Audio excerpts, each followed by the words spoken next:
हमीरपुर में मां बेटे का शव मिलने से सनसनी फैल गई। मां के साथ 3 साल के मासूम का शव मिला है और यमुना नदी में पड़े मिले हैं दोनों शव। हमीरपुर से बड़ी खबर, मां बेटे का शव मिला है जो यमुना नदी में पड़ा हुआ था, फेंका हुआ था।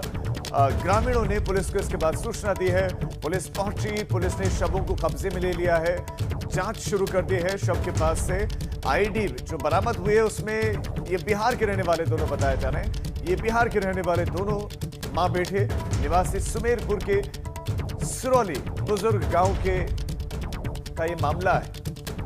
दोनों दो शव बरामद हुए, दोनों बिहार के रहने वाले बताए जा रहे हैं। अब हत्या है या आत्महत्या है ये अभी तक स्पष्ट नहीं है। पुलिस जांच कर रही है मामले की।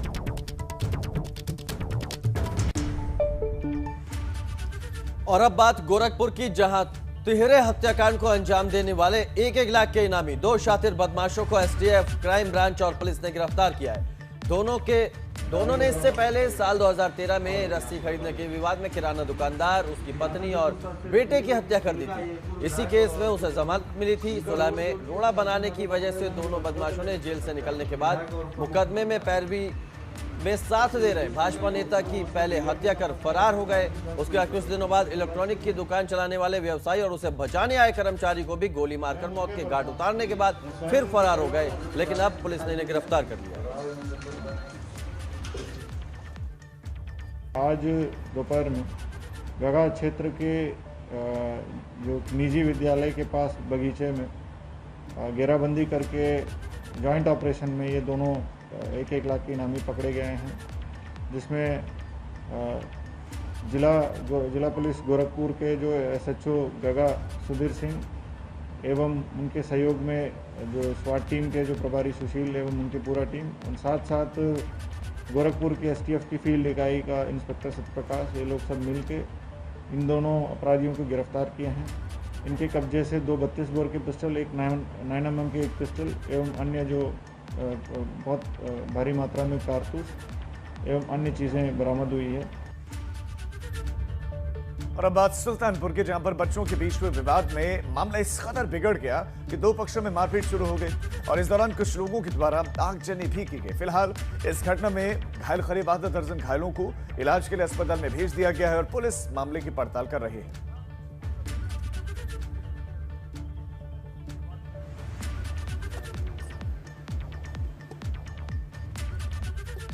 के अंतर्गत पाकिस्तान कस्बे में 2 बच्चों के बीच में आज विवाद हुआ है। उसमें दोनों पक्ष के लोगों को चोटें आई हैं। उनका CSC मेडिकल है वो कराया जा रहा है। अन्य विधिक कार्रवाई बात सुल्तानपुर की करते हैं, जहां एक बार फिर लम्भुआ विधायक देवमणि द्विवेदी ने प्रधानमंत्री नरेंद्र मोदी को पत्र लिखकर मांग की है कि कोरोना महामारी जिन परिवार के अभिभावकों की मौत हो गई है, उनके बच्चों की पढ़ाई लिखाई का पूरा खर्च सरकार उठाए। तो विधायक देवमणि द्विवेदी ने पीएम मोदी को खत लिखा है और ये कहा है कि कोरोना के चलते जिन अभिभावकों की मौत हुई है, उनके बच्चों की पढ़ाई का खर्च सरकार उठाए।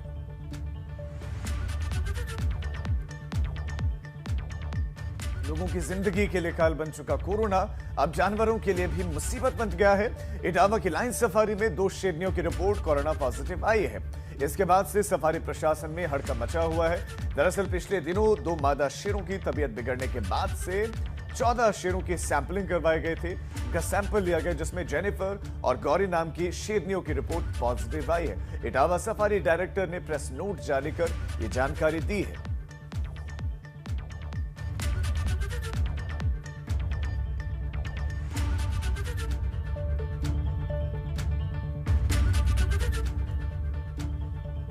इंसानों के साथ साथ अब जानवरों में भी कोरोना। आगे बढ़ते हैं और बुंदेलखंड की खबरें सुपरफास्ट अंदाज में आपको दिखाते हैं। चलिए शुरुआत। जालौन में राजकीय मेडिकल कॉलेज की अव्यवस्थाओं की पोल खोलता एक और वीडियो वायरल हो रहा है। वीडियो में मरीज के परिजन मरीज के लिए डॉक्टरों से ऑक्सीजन सिलेंडर की मांग कर रहे हैं। हमीरपुर में कमिश्नर और डीएम ने कोविड अस्पताल का निरीक्षण किया। निरीक्षण के बाद कमिश्नर ने सभी अधिकारियों के साथ मीटिंग की। मीटिंग में डीएम ने नाराजगी जताई। बांदा में लॉकडाउन का असर नहीं दिखाई दे रहा है। यहां सुबह शाम सब्जी मंडी में भारी भीड़ लगती है। जिला प्रशासन लॉकडाउन का पालन कराने में नाकाम साबित हो रहा है। ललितपुर में कोरोना का कहर जारी है। बीते 24 घंटों में 277 कोरोना पॉजिटिव मिले हैं और इसके साथ यहां पर एक्टिव मरीजों की संख्या 2404 पहुंच गई। 87 लोगों की अब तक कोरोना की वजह से मौत हो चुकी है।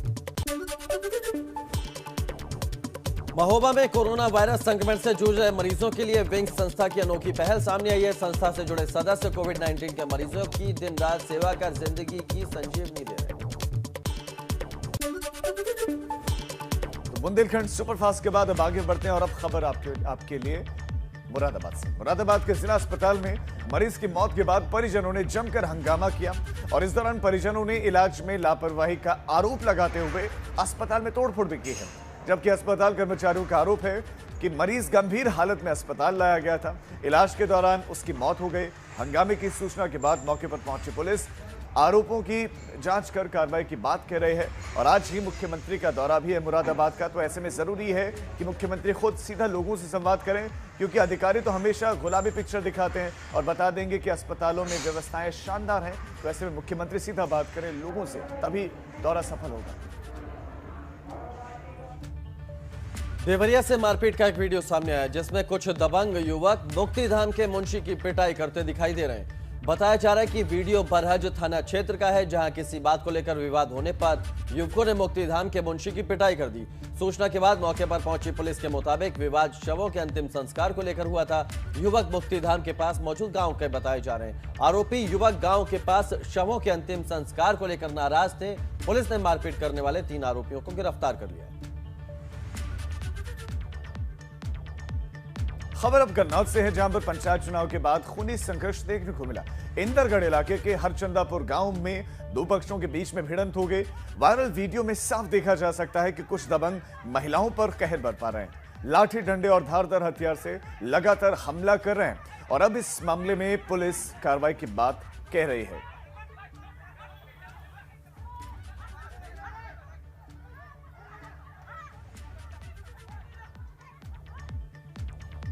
और अब अवध क्षेत्र की हर छोटी बड़ी खबर सुपरफास्ट अंदाज में आपको दिखाते हैं। चलिए शुरुआत करें।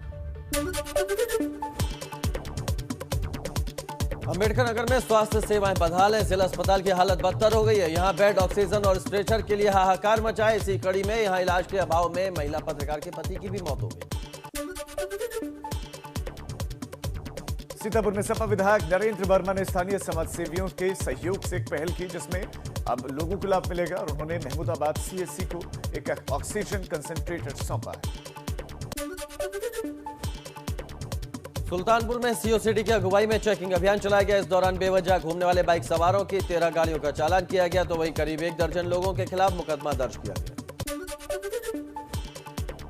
लखनऊ में होम आइसोलेशन वाले मरीजों के लिए पहल की गई। यहां पर डॉक्टर्स होम आइसोलेशन वाले मरीजों के घर जाकर उनको आयुर्वेदिक औषधियों की किट दे रहे हैं। फतेहपुर में अराजक तत्वों को जिले की सांसद साध्वी निरंजन ज्योति के खिलाफ फेसबुक पर अभद्र टिप्पणी करना महंगा पड़ गया। इस टिप्पणी के बाद पुलिस ने एक्शन लिया और 2 आरोपियों को गिरफ्तार कर लिया। बाराबंकी में पंचायत चुनाव में मिली हार के बाद से ग्राम प्रधान ने अपने कार्यकाल के दौरान लगवाई गई सड़क को जेसीबी से उखड़वा दिया। इसके बाद ग्रामीणों ने इसकी शिकायत अधिकारियों से की है।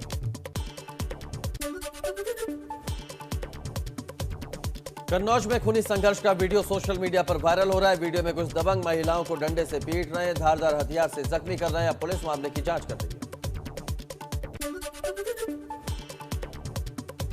कौशाम्बी में ट्रेन से कटकर युवक की मौत हो गई। इसके बाद ग्रामीणों ने घटना की जानकारी पुलिस को दी। वहीं घटनास्थल पर पहुंचकर पुलिस ने शव को अपने कब्जे में लेकर पोस्टमार्टम के लिए भेज दिया।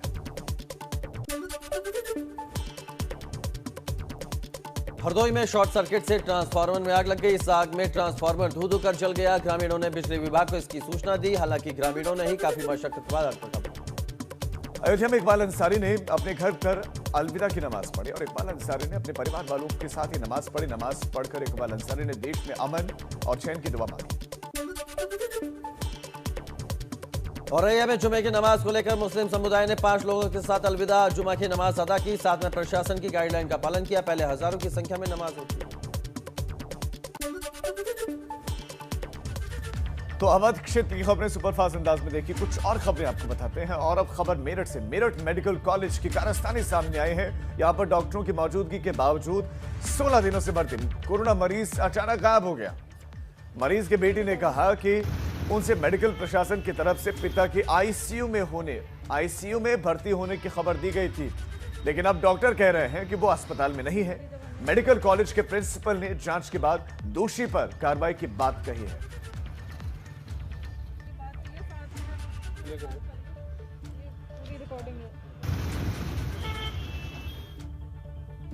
ग्रेटर नोएडा में पंचायत का तुगलकी फरमान सामने आया। पंचायत ने युवकों को जूते और चप्पल की माला पहना दी। इसके साथ ही उनसे भरी पंचायत में माफी मंगवाई गई। बताया जा रहा है कि युवकों पर युवती का फोटो वायरल करने का आरोप था। इसी को लेकर पंचायत ने उन्हें इस तरह की सजा दी। तो ग्रेटर नोएडा में यह तुगलकी फरमान सामने आया है। युवती का फोटो वायरल करने का आरोप है, लेकिन युवकों को जूते की और चप्पल की माला पहनाई गई। हालांकि जो इन युवकों ने किया वो भी सही जायज नहीं ठहराया जा सकता। इन्होंने जो किया वो बिल्कुल अपराध है, और सिर्फ जूतों चप्पलों की माला ही नहीं, इनको सलाखों के पीछे पहुंचाया जाना बहुत जरूरी है, क्योंकि यही वो लोग हैं जिन्होंने महिलाओं के लिए, छात्राओं के लिए, युवतियों के लिए असुरक्षित माहौल बनाया हुआ है कि वो कहीं पर भी चैन की सांस नहीं ले पाते। अगर बाहर जाते तो दिक्कत, सोशल मीडिया इस्तेमाल करते तो वहां दिक्कत।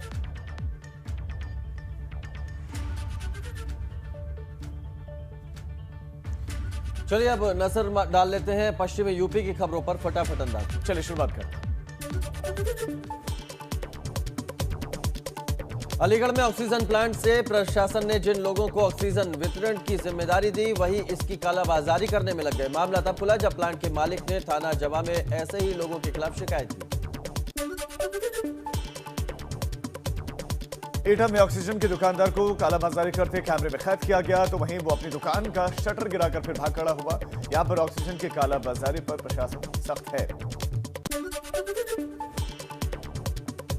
मेरठ के एक गांव का वीडियो वायरल हुआ है, जिसमें एक शख्स भैंसा बुग्गी में शव और एक बोरी में उपले लेकर शमशान घाट पहुंचा। गांव के अंदर पहली बार देखा गया जब मृतक को 4 कंधे भी नसीब नहीं हुए।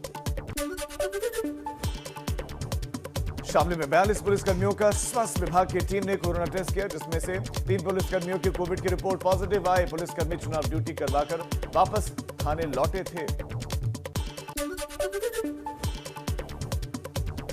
मथुरा के केडी कॉलेज मामले में ज्वाइंट मजिस्ट्रेट दीक्षा जैन का बयान सामने आया। उन्होंने बताया कि पीड़ितों के बयान दर्ज किए गए और पीड़ितों ने मेडिकल कॉलेज पर गंभीर आरोप लगाए।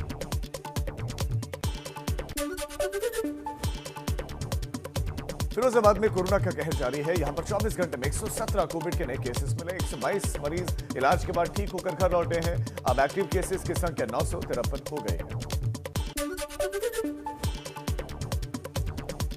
मुजफ्फरनगर में कोरोना का कहर जारी है। यहां 24 घंटे में कोरोना के 811 नए मरीज मिले हैं। वहीं 7 लोगों ने पिछले 24 घंटे में कोरोना से अपनी जान गंवाई है। यहां 373 मरीज ठीक होकर 24 घंटे में डिस्चार्ज भी हुए।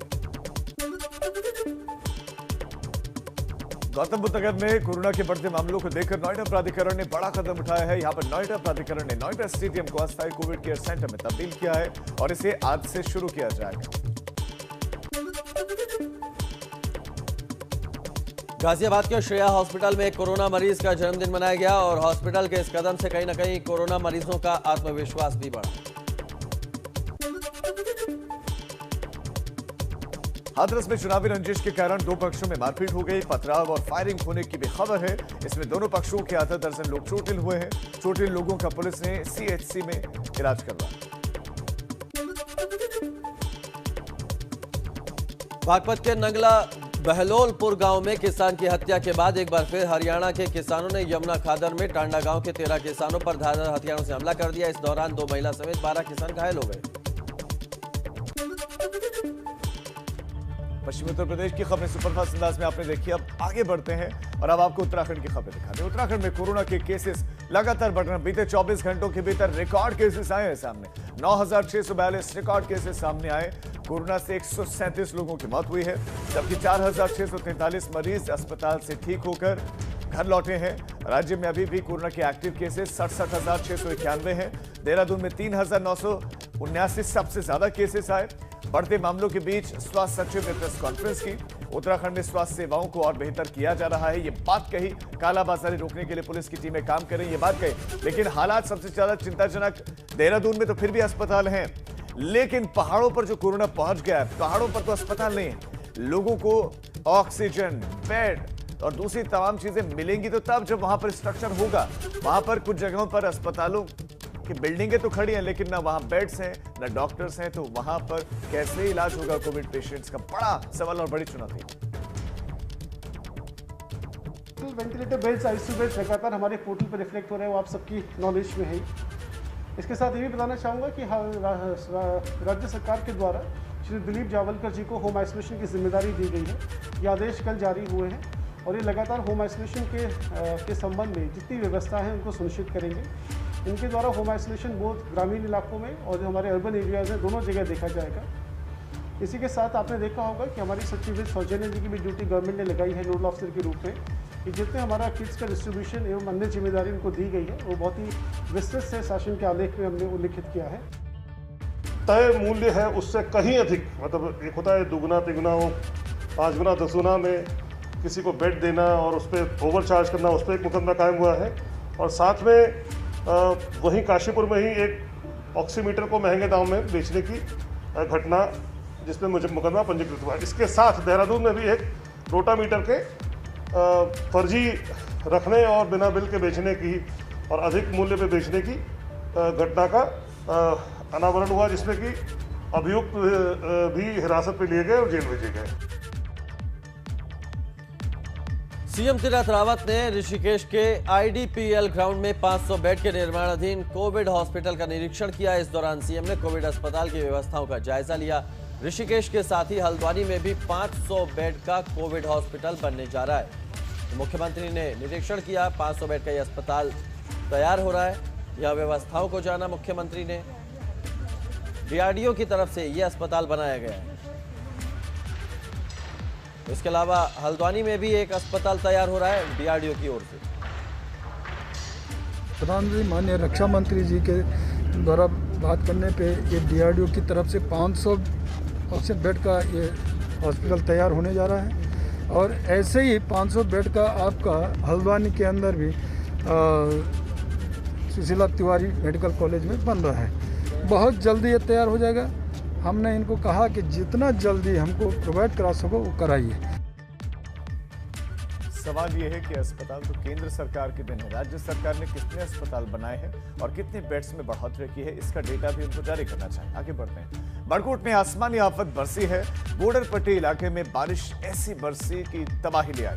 खेत खलिहान सब तबाह हो गए और किसानों की फसलों पर पानी फिर गया।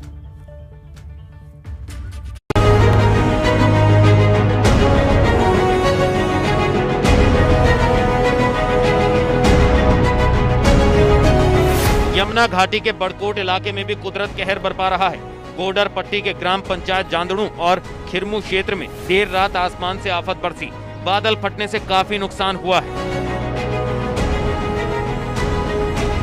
कुदरत के कहर में सबसे ज्यादा नुकसान किसानों के खेतों और फसलों को पहुंचा है। खेतों में मलबा भर जाने से फसल तबाह हो गई। ग्राम जांदड़ू में बादल फटने के कारण जो है काफी तबाही हुई है। तो मेरा प्रशासन से निवेदन है कि वो जल्द से जल्द आके जो है गांव में आके मुआयना करें। गांव के स्कूल की 4 दीवारी भी सैलाब की चपेट में आकर क्षतिग्रस्त हो गई, जिससे प्राथमिक स्कूल को खतरा पैदा हो गया है। गांव को जाने वाले पैदल रास्ते और पेयजल लाइन भी क्षतिग्रस्त हुई है। ग्रामीणों की माने तो जिस समय बादल फटा तब उन्होंने बहुत तेज आवाज सुनी थी। सुबह देखा तो खेतों में मलबा भरा था, फसलें चौपट हो चुकी थी और हर तरफ तबाही का मलबा फैला हुआ था। ग्रामीण प्रशासन से नुकसान की भरपाई के लिए मुआवजे की मांग कर रहे हैं ताकि कोरोना महामारी में कुछ तो राहत मिले। एबीपी गंगा के लिए बड़कोट से नितिन चौहान की रिपोर्ट। तो एक तो उत्तराखंड में कोरोना कहर बरपा रहा, ऊपर से कुदरत का कहर। अब ऐसे में लोग जाएं तो आखिर जाएं। बड़ी परेशानी है। प्रशासन को जो लोग चिंतित हैं उनकी तरफ देखना चाहिए और उनके लिए मदद का हाथ आगे बढ़ाना चाहिए। एक छोटा सा ब्रेक का वक्त हो चला है। ब्रेक के उस पार सुपरफास्ट अंदाज में उत्तराखंड की खबर। रुड़की में निजी अस्पताल विनय विशाल केयर में ऑक्सीजन की कमी से 5 लोगों की मौत के मामले में जांच अभी जारी है। वहीं ज्वाइंट मजिस्ट्रेट ने मेडिकल टीम के साथ अस्पताल में मामले की जांच पड़ताल की। मसूरी में कोरोना महामारी में वीआईपी कल्चर हावी है। यहाँ पर गरीब और आमजन ऑक्सीजन और आईसीयू बेड के लिए दर-दर भटक रहे हैं। यहाँ पर आईसीयू बेड हैं लेकिन वो वीआईपी लोगों के लिए रिजर्व है।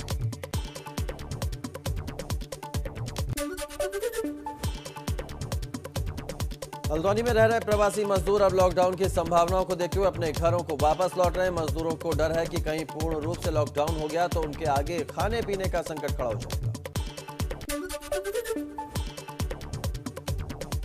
हरिद्वार में शमशान में कम पड़ रही लकड़ियों को लेकर पुलिस सवालों के घेरे में है। पुलिस पर वसूली का आरोप है।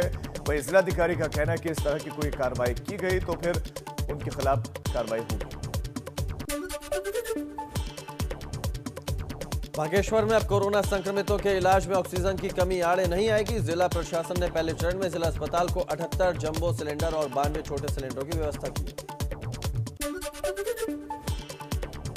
सीएम तीरथ सिंह रावत ऋषिकेश पहुंचे। 500 बेड के निर्माणाधीन कोविड अस्पताल का निरीक्षण किया और उन्होंने कहा कि इससे मरीजों को बड़ी राहत मिलेगी। बड़कोट में कोरोना के बढ़ते मामलों को देखते हुए प्रशासन ने अब सीएचसी में 4 बेड का आईसीयू और आयुर्वेदिक चिकित्सालय के पंचकर्मा सेंटर में ऑक्सीजन युक्त 8 बेड की व्यवस्था कर दी है। इससे काफी राहत मिलेगी। हरिद्वार में कुंभ मेला बुनियादी ढांचे के रूप में शहरवासियों के लिए कई सौगातें छोड़ गया है। कुंभ मेले के दरमियान कई स्थानों पर निर्माण कार्य करवाए गए जो लंबे समय तक स्थानीय लोगों के लिए उपयोगी बने रहेंगे। बड़कोट के गोडरपट्टी के जांदड़ू और खिरमू ग्राम पंचायत क्षेत्र में बादल फटने से काफी नुकसान हुआ है। काफी देर तक बारिश गोडर क्षेत्र में तबाही लेकर आई। नुकसान का आकलन जारी है। उत्तरकाशी के निजी क्षेत्रों में तेज हवाओं के साथ झमाझम बारिश हुई जिससे जगह जगह जलभराव हुआ। लोगों को परेशानियां हुई क्योंकि उनके घरों में पानी घुस गया।